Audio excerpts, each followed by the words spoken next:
Hey guys, you found it. Welcome to the Fearless Pursuit of Freedom podcast. I am your host, Brandon Richards. I'm a real estate investor and avid entrepreneur based out of Flagstaff, Arizona. My wife and I run a real estate investment company, the OPF Group, and the brokerage, OPF Realty.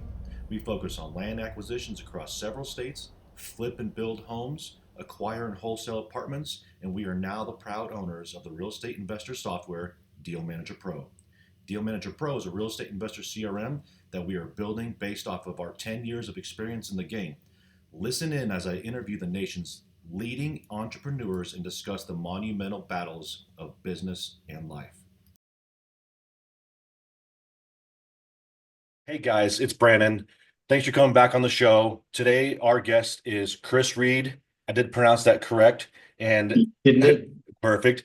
And so today we're going to be talking a lot about how to market your brand and specifically using the power of podcasting, which is why, obviously someone like myself would get into podcasting, but Kris is going to expand on that for us. Kris, introduce yourself, tell us what you do, and we'll just jump right into it.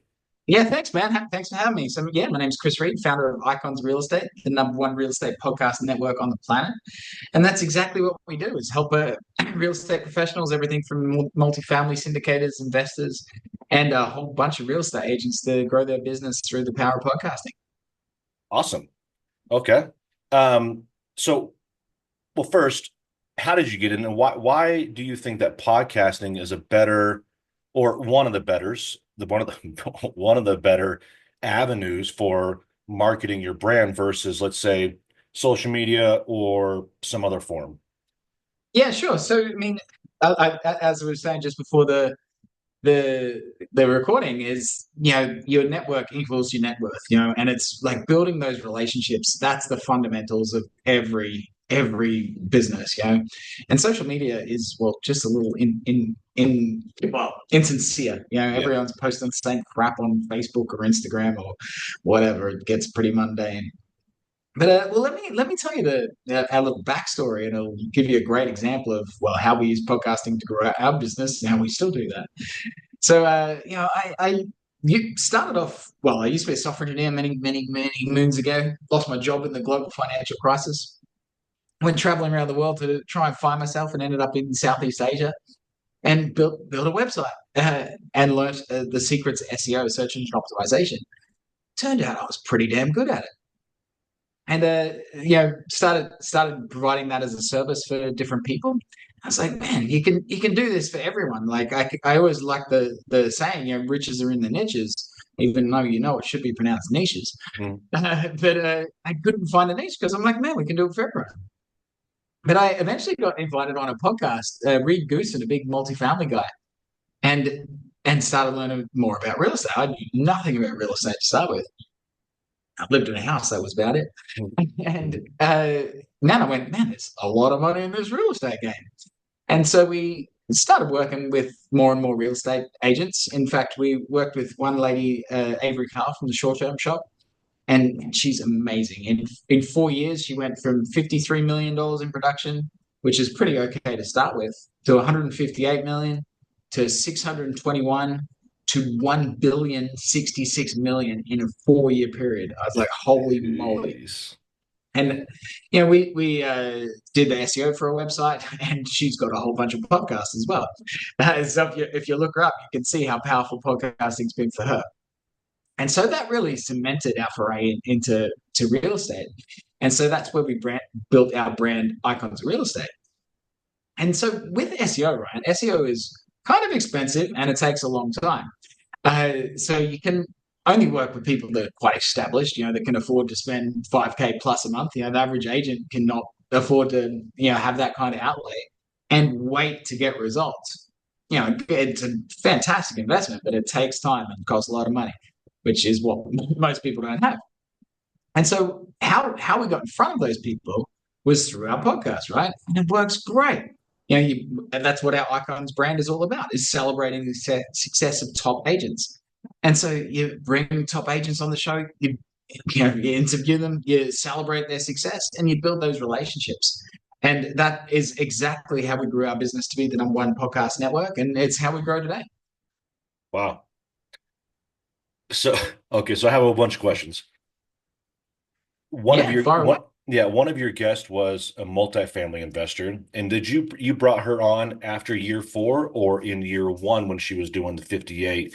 And with the power of podcasting, you helped her get to 168 to 1.66 billion.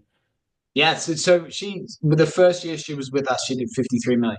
That I so in the years we worked together, she grew from 53 million to 1,066,000,000. And yeah, she's with EXP Realty and been the top team for the last 3 or 4 years now, like just absolutely killing it, and that's in down markets too, right? And Yeah, that's the beauty of building a brand. right. Yeah, no, I mean that's awesome. I've let my Texas license expire, but when I had it active, I was with EXP and my sponsor is Connor Steinbrook. Uh-huh. Do you know the name? I know the name. Anyhow, I don't know what his production is, but I remember thinking back in the day, I was like, man, what is this EXP thing? And I got pitched by another fella years and years and years ago. I was like, nah, it's not for me. It's not for me. And then I got stuck on a real estate investor cruise with Connor in the Caribbean, and it's all he could talk about. And for 10 days, it was all the benefits of EXP. He was introducing me to all the people in his downline, and I was like, man, this is incredibly powerful. And so eventually I joined it, built a small team. But now I'm in Arizona, so I let my Texas license lapse and all that jazz. But um, point being is the EXP world, those bigger sponsors like Connors and the gal you had on, they built that off of their brand. And like I've had Connor on my podcast and I've been on his podcast several times, and that's what we'll discuss is the power of branding yourself and the power of podcasting as well.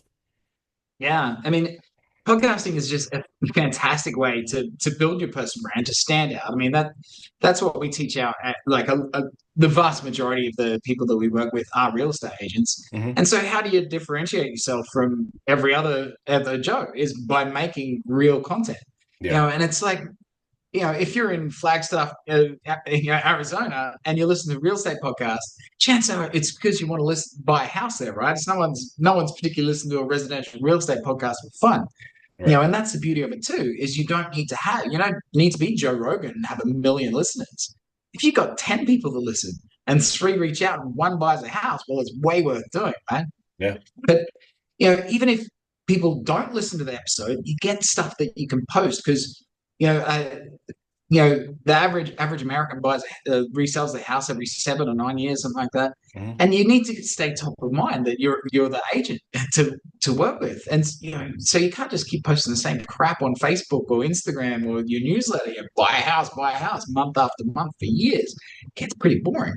But if you've got interesting content coming from your podcast, which is from local experts, then you become the expert. And so even if they didn't happen to listen to it, but they see, oh, there's Johnny's podcast. Oh yeah, that's right. He's that agent that knows everything about my city. Yeah. So when that time comes to actually buy a house, boom, you're their guy. Right. And so for like this podcast that we're doing here, we've got video and audio. Do you recommend that as well? Because we'll pull the video out and we'll throw it into one of our AR programs and we'll get a bunch of reels out of it. Is that something that you see is beneficial? Yeah, you're crazy if you don't use video. I mean, YouTube. I think if it's not already the number one podcast platform, it's rapidly approaching it. It's Right. huge. And like, does it take any more effort to make a video? Not really. You're having that conversation anyway, right? Right. So like, have the video. Yeah. But on that, if anyone does want to launch their own podcast, if you go to our website, iconsofrealestate.com/framework, we have all of our frameworks of how we do everything from how we build the guest avatars to how we do the outreach to book guests, how we do the guest coordination, how we help both hosts and the guests with interview questions to help structure the interview, how we do the editing, how we do the syndication. It's all there. It's all for free. iconsofrealestate.com/framework. Awesome. Yeah, I'm definitely gonna put that down in our show notes there. Um, sorry. And so like I said, I was saying I'll use the video and I put in the Opus and we create 30, 40 reels and blah, blah, blah. We schedule out through Go High Level and we'll do this whole ordeal. Typically, we're posting those reels once a day. recently we're doing 2 to 5 a day. Is there a number or cadence that is working right now above prior years? mean, it's just if it's decent content, right? If you you know, like you don't want to be posting crap, but if you're posting a good amount of good content, then it's fine. Like the higher the quality of the content, the more reels you can have from it too. So Right. there's no fixed amount of what works and what doesn't. It's about getting the engagement. If you're just spamming crap, then people are going to start ignoring you, right? But Yeah, right. if you're posting stuff that's got value and people like it, well, they're going to interact with it. Yeah. I guess that kind of omits my next question, which was going to be, it's like for me, I just do interview style podcasting only. I don't do any face to camera one-on-one with just myself talking about whatever subject there is. But do you see a benefit of that type of podcasting where you're just speaking on one subject matter versus the interviews style that we're doing here? Yeah, I mean we've got clients that do different types. We've got people that do in face, like in person podcasts, and yeah, like in person is way better quality and it's way nicer, and you build a way better rapport with the guest as well. But the expense goes through the roof. Yeah. It really depends what you're trying to accomplish.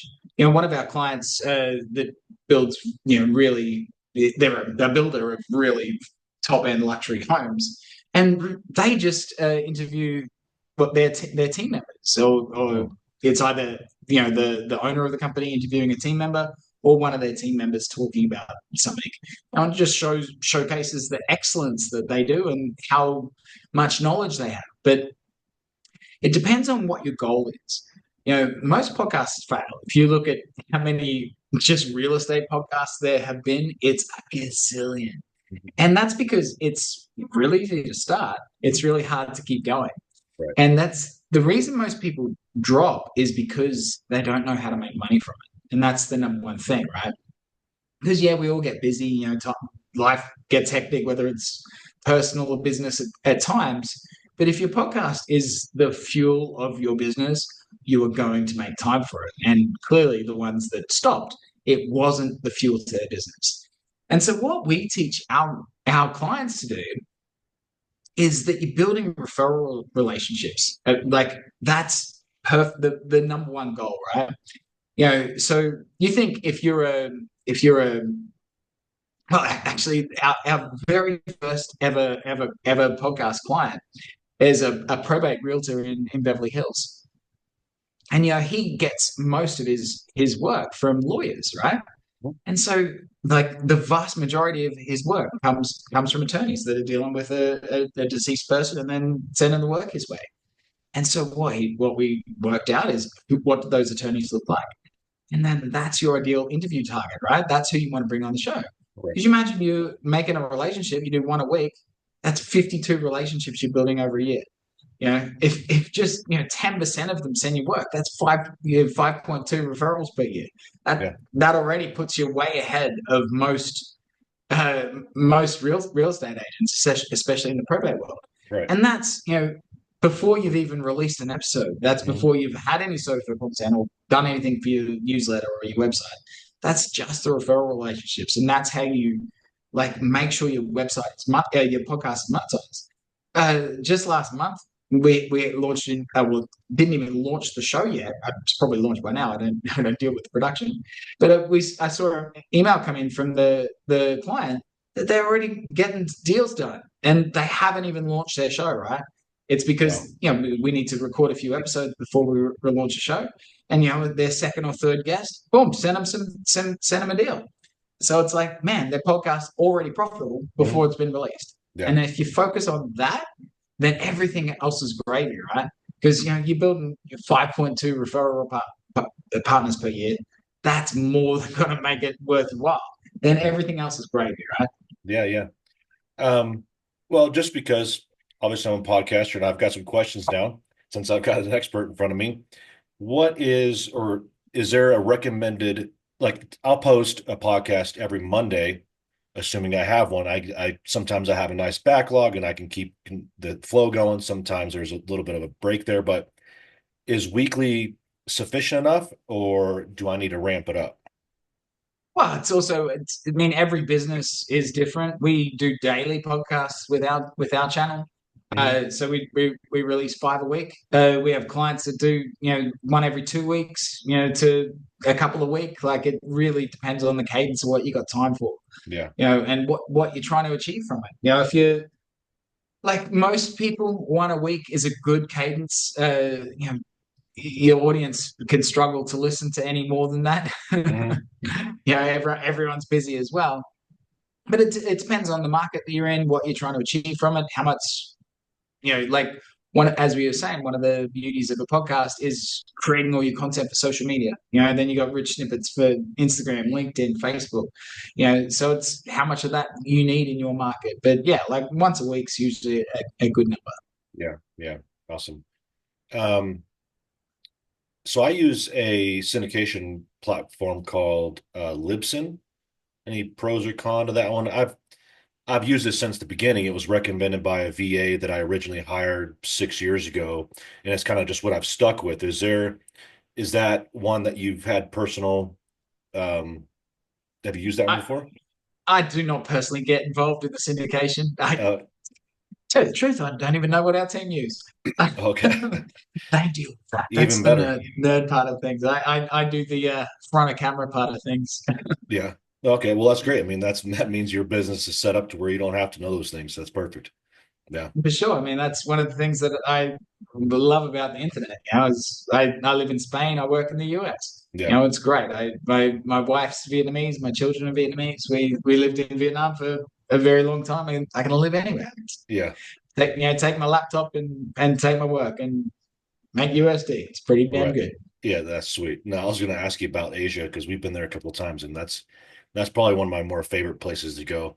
My buddies and I, we ride dirt bikes in a new country every year, and we've done Cambodia and Vietnam so far. Looking to do Laos and Thailand, as soon as possible, but it's got to be one of my more favorite places in the world. It's just everything is just so beautiful. The history, It's the scenery, the mountains, the rainforest is just perfect.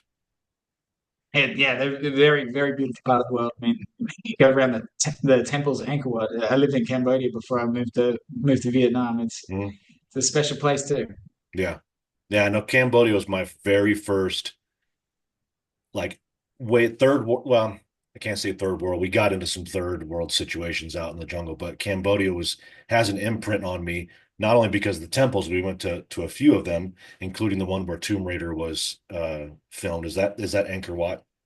It's not Angkor Wat. It's I forget the name. Angkor Wat's the biggest The big religious one. temple in the world. The Tomb Raider one, I forget the name of it. It's been too long since I lived there.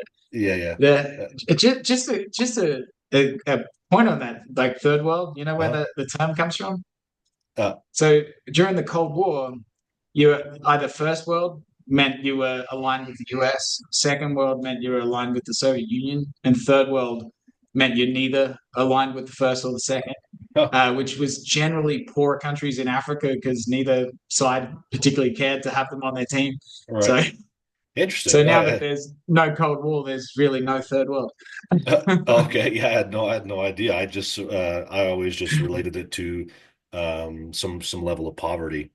Yeah, Um, yeah. I mean, yeah, well, Vietnam was second world, right? Because it was aligned with the Soviet Union. yeah, yeah.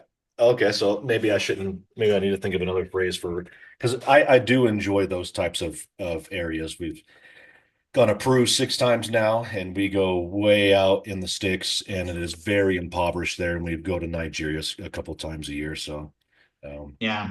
it's It's um, been like I've spent a lot of time in those parts of the world myself, and it's one thing to like it keeps you humble and like just how lucky we are. It meant to be born in a rich country. You are mhm, so freaking lucky. It's like yeah, yeah, like no matter which rich country it is, it's like you've won the lottery.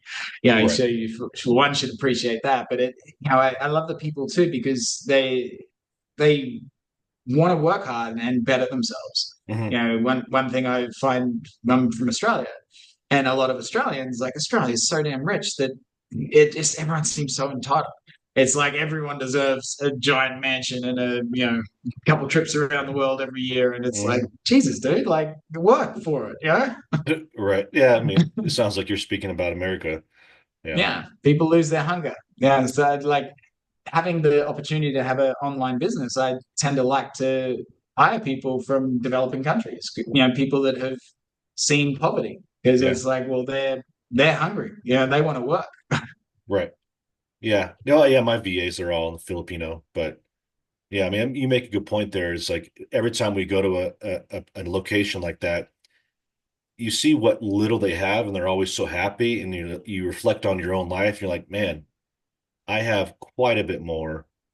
And then some days I feel like, I feel down, but then I got to remind myself I've got friends in Africa that are living off of $30 a month and still waking up with a smile every day. And it's just it amazes me every Yeah, time I see it. It's hard for me to comprehend how you can stay happy, not with items, things, but with just so little money to live comfortably. It like you said, is very, very humbling, and sometimes it's hard to come back home. It makes both my wife and I pretty sad to go there and then come back. But well, let's get back to our show here. So so I'm an investor, real estate investor.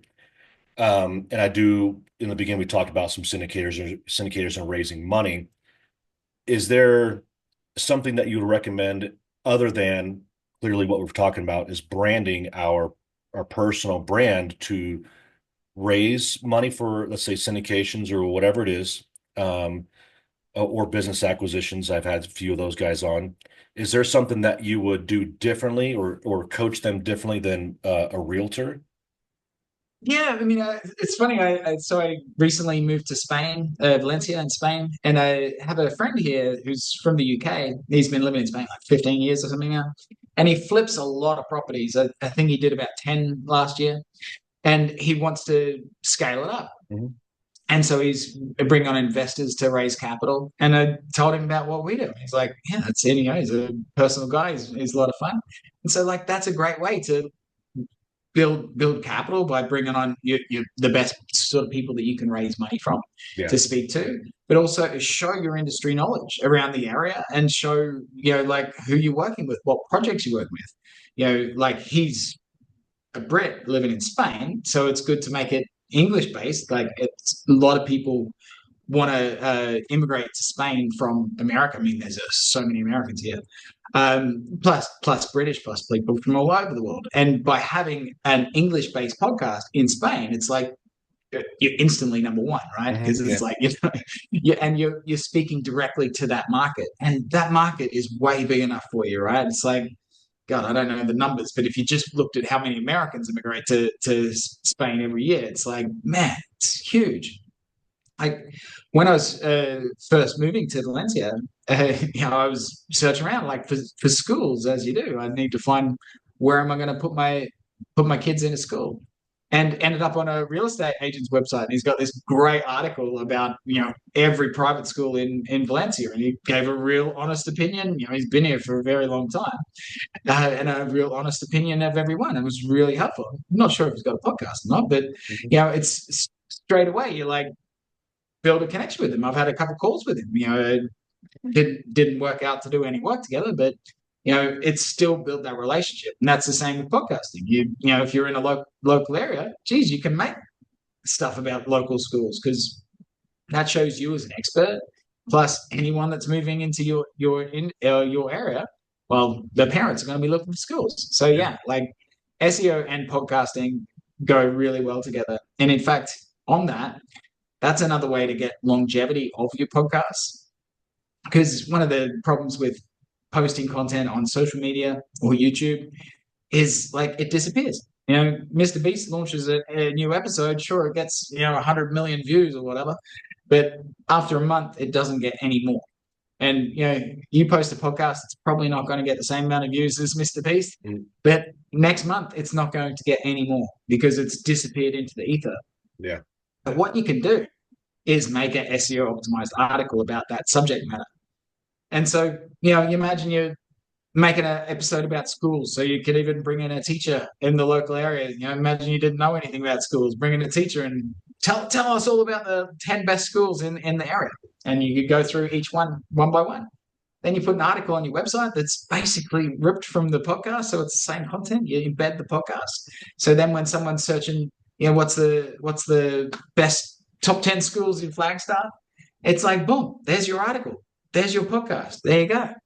And one of the other benefits you can do is one of the secrets to SEO is backlinks. And a backlink is simply a link back from one website to another. Is your podcast guest. You go, hey, Johnny, do you mind if I put an article on your website to promote the show, promote the episode? And why wouldn't they? Because it's like it makes them look cool, right? Mm-hmm. It's like you're showing them in a great light of being an expert. They put it on their website.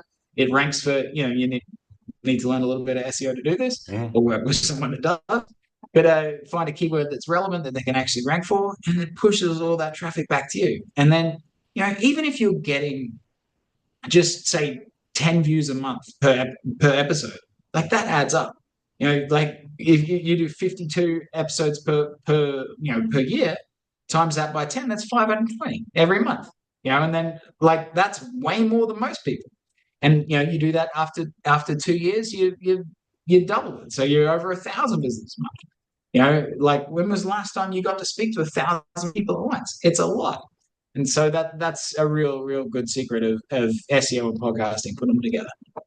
Yeah, it reminds me. I'm trying to find this email real quick.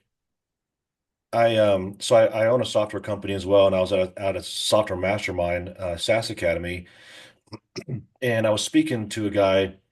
I can't remember the platform, but there's a new AI that will transcribe your video audio podcast into um, into a format that is good for a blog for your website. And man, I wish I could find it because it'd be perfect. Because it reminded me. There's loads of AI software that do that sort of thing. So I mean, Descript does it too, I believe.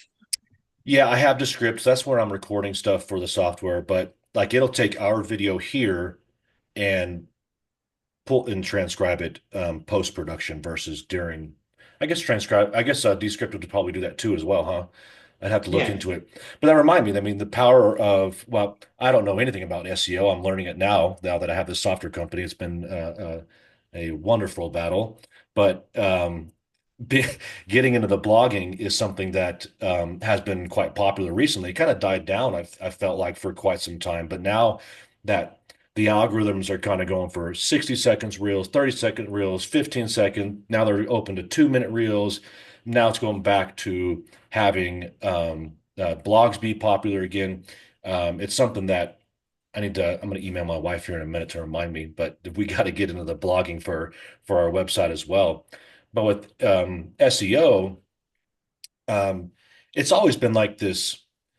What do we say? I'm trying to think of the proper words. It's always been it's been like magic to me. I don't understand it, like meta tags and backlinks and all these things that you were just discussing. Like, how does somebody learn about that? Obviously, they can go to someone like you and hire you for their business, but is that something you can just YouTube and figure it out, or is it too complex and they just need to go straight to a professional? I would, like I think a good rule of thumb is if you're not an SEO company, you shouldn't learn SEO. Like, it's like if you want to buy or sell a house, you should work with a professional.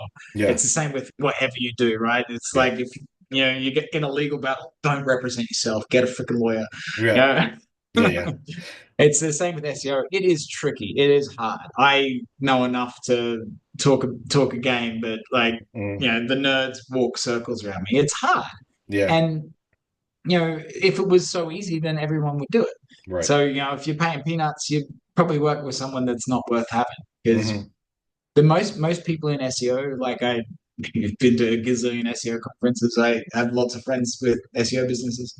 And they generally don't take clients because why bother? You just build sites for yourself and they sell affiliate products, which is also why the internet is broken. Because if you search like best hiking backpacks, you'll end up on some SEO's website. And what's the number one backpack?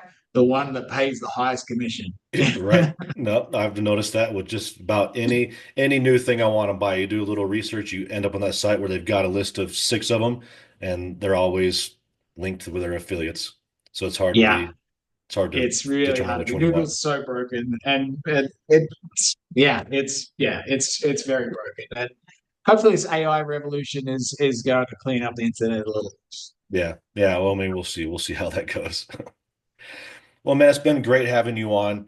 What you mentioned the website earlier. Let's go off the website again. And is there what's the best way to get a hold of you to Yes, work I with mean, you for if podcasting? you're a real estate professional and you'd like to be on our show, you can go to iconsrealestate.com, and there's a big button there that allows you to apply not just for our show, but for our network. And we are the number one real estate podcast network on the planet. We've got a whole bunch of shows.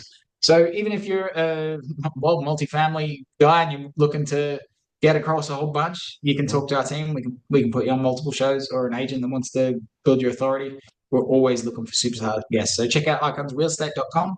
But if you want to launch your own podcast, you're welcome to speak to the team, and we'll show you how to do that, or download our frameworks, and you'll see exactly how we do it. Now, even our podcast coach, Thomas Fonseca, he has video walkthroughs of every one of the frameworks, which are very detailed. Yeah. I mean, that's awesome. I mean, it Mm. just shows how well you do things. You're such a go-giver that you provide all for free. And then when people run into those roadblocks that are gonna happen, they're just gonna reach out for some help. I learned that many years ago. Like it's the best way to show your trust and authority, right? Like SEO is a bit like black magic, like you're saying, right?